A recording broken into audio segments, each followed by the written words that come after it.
as a man, you're going to progress through life. You will most likely run into abusive relationships. You will at one point in your life. Hopefully you don't. But that's not the only situation that can, quote unquote, break you or break your spirit. What would you say is one of the most important things to keep you grounded? For me, it's always been returning to philosophy, returning to the knowingness of the self-awareness, knowing where your weaknesses lie, knowing where your insecurities lie, and not being ashamed of them, for seeing them for what they are. So what would you say would be your advice to someone who's either going through an abusive relationship or going through a point of their life, especially for men between their 20s and up until they're 30, they go through a stage where things kind of suck, right? Before their midlife crisis strikes, they have like a quarter-life crisis. The Saturn return, I think it's called in astrology. I'm not an astrologist, but I know astrologists, and they go, for a man aged 27, 28, you're supposed to get really heartbroken and like life sucks. I had that. I haven't had like a midlife crisis. Self-awareness, right? It's going to protect me, right? My magical thinking will protect me. So what is required there, I think, is what you've said, is like a return to philosophical outlook, and because there's nothing better than that. That's the best thing. In the Zen tradition, they would say nothing is as good as nothing. They're facetious fuckers. What they mean is there's nothing as good as just sitting. Maybe you talk a little bit, maybe you read a bit, maybe you meditate a bit, have a cup of tea, quite literally, and then just look at a tree, go, there's a fucking tree. And you just, take it in. There's nothing else. And that is the best thing. A major crisis forces us into that philosophical space. And I found the work that I'm doing, because I do coaching work and I have coaches who work for me, and we help people recover from narcissistic abuse and post-traumatic stress and the accumulative stresses that come from being trapped in an emotionally abusive relationship. And it's notoriously very hard, but we've had really good success with it.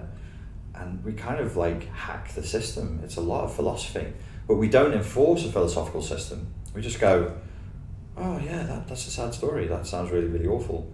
If we're being philosophical and we're not being like client therapist, client coach, what would you say about that? How do you feel about that? What do you think the meaning is?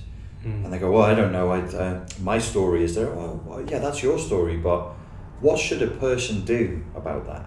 How should is this evil, what the person did to you?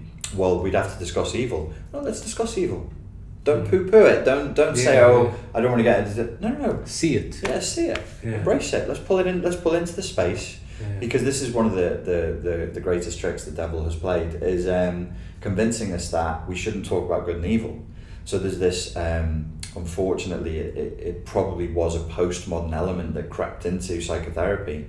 Don't discuss morality, because your morality can't be my morality, which is a disgusting idea. Like, to me, it's when I first heard that when I was 20, I was like, that sounds weird, but okay. Now as a 40-year-old, I'm like, that's a horrifying idea. That's the most morally corrupt thing you can say, is your idea of evil is not my idea of evil, because, I don't know, what, you were born in a different area? Then evil would not exist that way, in a sense.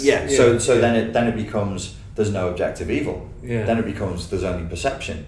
And then we're back to what I said to you about the non-dualists. So if you're in an argument with a non-dualist, headbutt them as hard as you can, and then say, there's no you, there's no me. Don't get angry with me. We're just one. You headbutted yourself. It's nonsense. It's poison. It's poisonous nonsense. So we bring it in. We say, how should one deal with evil? Were you prepared for evil? No, I wasn't. Do you think that might be why you're in a state of shock right now? Because this isn't, your ex-girlfriend, my ex-girlfriend, his ex-girlfriend didn't stand on his driveway, pull out a switchblade and go, give us your money. I'm robbing you. Because if they did, you'd be like, oh, this is weird. She's a psycho. It's just like, there's my money, call the police. We have like a modality for dealing with that. We don't have a modality for dealing with, I'm going to lure you in with love, the promise of attachment and security, with passion, with sex, have you attached to me emotionally, psychologically, biologically, and physically, push all of the buttons in you, only to steal from you. And it might literally be stealing money, or it might be some of them don't need money. So they'll just the attention. That's just time. The source. Time, attention. And that's the trauma bond that's very difficult to get out of. That's it. But we don't know that. So there's young men out there now who are like, oh, what? It's like, there's girls out there, there's guys out there who are going to try and trick you into a relationship to break you. That's what gives them pleasure, is to squeeze all the juice out your heart, gobble it down, and then run off cackling. Pretty much a vampire. Pretty much a vampire. Pretty much a vampire, and we see this even in the Dracula narrative. Very charming. Mm-hmm. All narcissists are usually very charming. That's the only way that they get in the first place. Mm-hmm. And like you said, you got to invite them in. Yeah. Very deceptive. There's a lot of overtones there, because the vampire stories, same as the werewolf stories actually, whether it's the films or the books, there's a strong association with death and sex. Yeah. And they operate at night. Yeah. They can't be seen in the day. They have to sleep by day. So they operate in the non-conscious realm. And I think there is, from a Jungian point of view, there's an important point there that if I'm going to manipulate you, the best way to do it is to manipulate you non-consciously. Oh, and that's the worst. That's the worst, which brings us back to, I don't want to take this too far into politics, but the problem that we're facing today with the false left-right paradigm that's being revved up. I'm of the left, but I can see the evil of the left. The evil of the left, to give you a crude example, if you're stuck in a fascist camp, you'll be beaten and you'll be told you're a piece of shit because you don't love the Führer. If you get stuck in a communist camp, you'll be beaten and you'll be told we love you and we're trying to make you better. Yeah. You'll be like, you're beating me. No. This is just training. This is training. And we say the word brainwashing. It's a derivation of the Chinese communist torture camp term. The character is written and it's translated as heart washing. These were heart washing camps. Mm-hmm. We're not breaking you, comrade. We love you, comrade, Yeah. but we kind of need your toes to come off because you have corrupt capitalist ideas in your head. Yeah. So that's a non-conscious form of abuse that occurs in the night, metaphorically speaking. It's a hijacking of the psyche. Yeah, it is exactly a hijacking of the psyche, which is why people walk away from it psychically broken. Yeah. More than heartbroken. Psychologically, I call it psychological rape. It is psychological It's rape. like your soul's been violated. We can take that horrifying metaphor one step further, and you actually acquire psychological aids. So you're raped on the soul level, at the psychological level, and you're infiltrated with a sexually transmitted disease. If you think about what AIDS is, it causes the immune system. The normal healing system stops healing itself. Yeah. That's what happens to you. You can no longer take care of yourself. Your body doesn't, you get a scratch, your body goes, fuck it. Yeah. Fuck, you let it rot. There's no life there. The Sufi guy in Malaysia that I worked with when I was super heartbroken when I went over there, to the point of being suicidal after a bad relationship, he just took one look at me and he went, oh yeah, I know. He wasn't talking directly, he's very rude. He wasn't talking directly to me, he was talking to my mate, and she's a horseback archer. He's a horseback archery trainer predominantly, by profession, and as well as being a Silat instructor. And he just said to her, I know what this white guy's problem is. So what is it? His samangat is broken. And samangat is that Malay word, intent. Intent. Yeah. And will, the drive to thrive, the drive to live.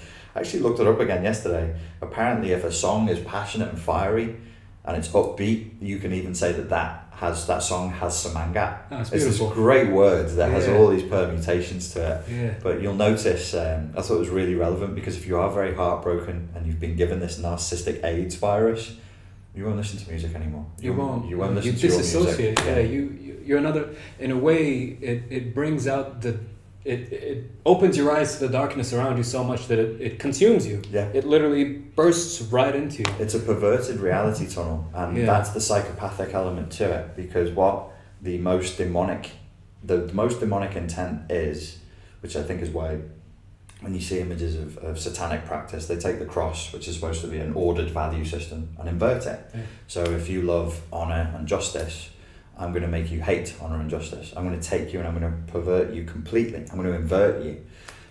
So that then forces you into a dark reality. Post-traumatic embitterment syndrome is what they call it, where everything is just darkness and everything is pain. Yeah. Think about Frodo with the ring. Whenever he put the ring on, whenever he was bound in the eternal relationship of the ring, it was darkness. He was in this alternative world where the eye of Sauron could see him and he could see the eye of Sauron. And everything is this horrifying mist reality. That's what people... The fog. That's what people are living in. Post-narcissistic abuse. That is what people walk around living in. And that's...